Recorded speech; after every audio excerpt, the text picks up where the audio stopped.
بسم اللہ الرحمن الرحیم۔ صحیح بخاری حدیث نمبر 21۔ آپ صلی اللہ علیہ وسلم نے فرمایا، جس شخص میں یہ 3 باتیں ہوں گی وہ ایمان کا مزہ پا لے گا۔ ایک یہ کہ وہ شخص جسے اللہ اور اس کا رسول ان کے ماسوا سے زیادہ عزیز ہوں، اور دوسرے یہ کہ جو کسی بندے سے محض اللہ ہی کے لیے محبت کرے، اور تیسری بات یہ کہ جسے اللہ نے کفر سے نجات دی ہو، پھر دوبارہ کفر اختیار کرنے کو وہ ایسا برا سمجھے جیسا آگ میں گر جانے کو برا جانتا ہے۔ صحیح بخاری حدیث نمبر 22۔ آپ صلی اللہ علیہ وسلم نے فرمایا، جب جنتی جنت میں اور دوزخی دوزخ میں داخل ہو جائیں گے، اللہ پاک فرمائے گا، جس کے دل میں رائی کے دانے کے برابر بھی ایمان ہو اس کو بھی دوزخ سے نکال لو۔ تب ایسے لوگ دوزخ سے نکال لیے جائیں گے اور وہ جل کر کوئلے کی طرح سیاہ ہو چکے ہوں گے، پھر زندگی کی نہر میں یا بارش کے پانی میں ڈالے جائیں گے۔ اس وقت وہ دانے کی طرح اگائیں گے جس طرح ندی کے کنارے دانے اگاتے ہیں۔ کیا تم نے نہیں دیکھا کہ دانہ زردی مائل بیچ در بیچ نکلتا ہے؟ صحیح بخاری حدیث نمبر 23۔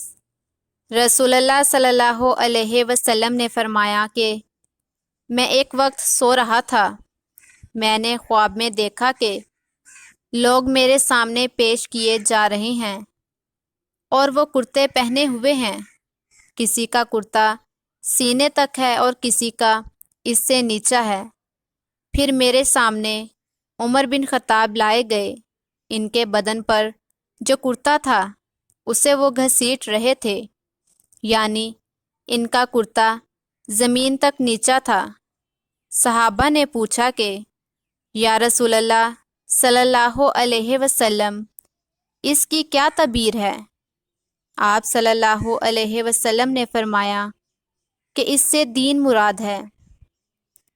صحیح بخاری حدیث نمبر 24۔ ایک دفعہ آپ صلی اللہ علیہ وسلم ایک انصاری شخص کے پاس سے گزرے، اس حال میں کہ وہ اپنے ایک بھائی سے کہہ رہے تھے کہ تم اتنی شرم کیوں کرتے ہو؟ آپ نے اس انصاری سے فرمایا کہ اس کو اس کے حال پر رہنے دو، کیونکہ حیا بھی ایمان ہی کا ایک حصہ ہے۔ صحیح بخاری حدیث نمبر 25۔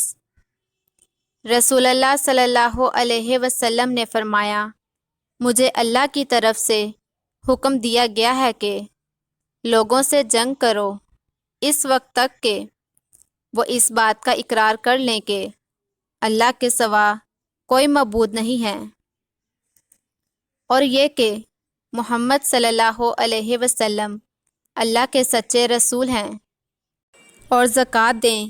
جس وقت وہ یہ کرنے لگیں گے تو مجھ سے اپنے جان و مال کو محفوظ کر لیں گے سوائے اسلام کے حق کے۔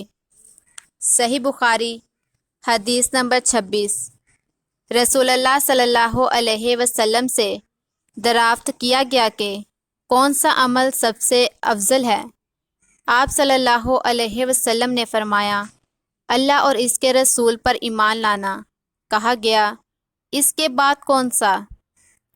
آپ صلی اللہ علیہ وسلم نے فرمایا کہ اللہ کی راہ میں جہاد کرنا۔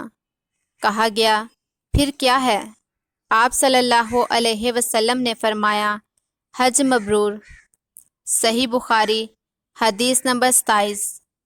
رسول اللہ صلی اللہ علیہ وسلم نے چند لوگوں کو کچھ عطیہ دیا، اور ساتھ وہاں موجود تھے وہ کہتے ہیں کہ رسول اللہ صلی اللہ علیہ وسلم نے ان میں سے ایک شخص کو کچھ نہ دیا، حالانکہ وہ ان میں مجھے سب سے زیادہ پسند تھا۔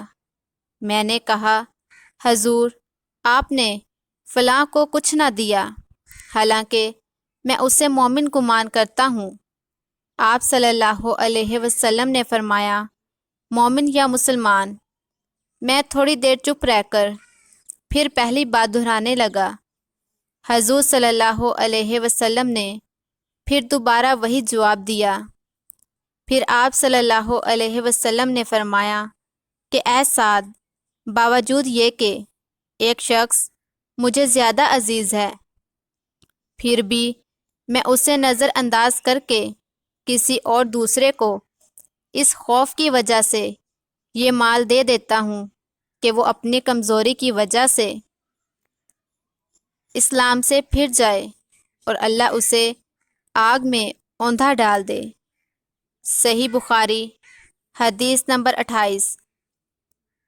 ایک آدمی نے رسول اللہ صلی اللہ علیہ وسلم سے پوچھا، کون سا اسلام بہتر ہے؟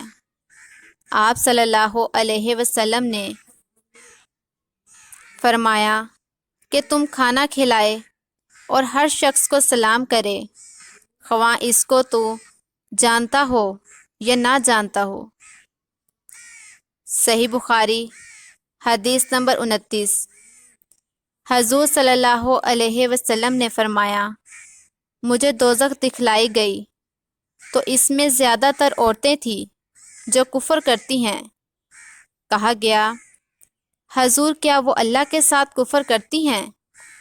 آپ صلی اللہ علیہ وسلم نے فرمایا کہ خاوند کی ناشکری کرتی ہیں اور احسان کی ناشکری کرتی ہیں۔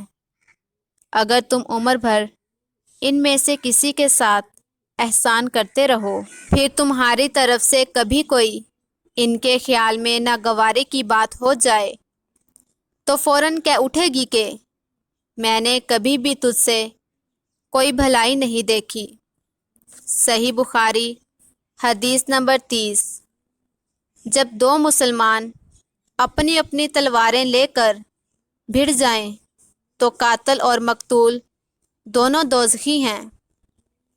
عرض کیا گیا، یا رسول اللہ صلی اللہ علیہ وسلم، قاتل تو خیر دوزخی ہونا چاہیے، مقتول کیوں؟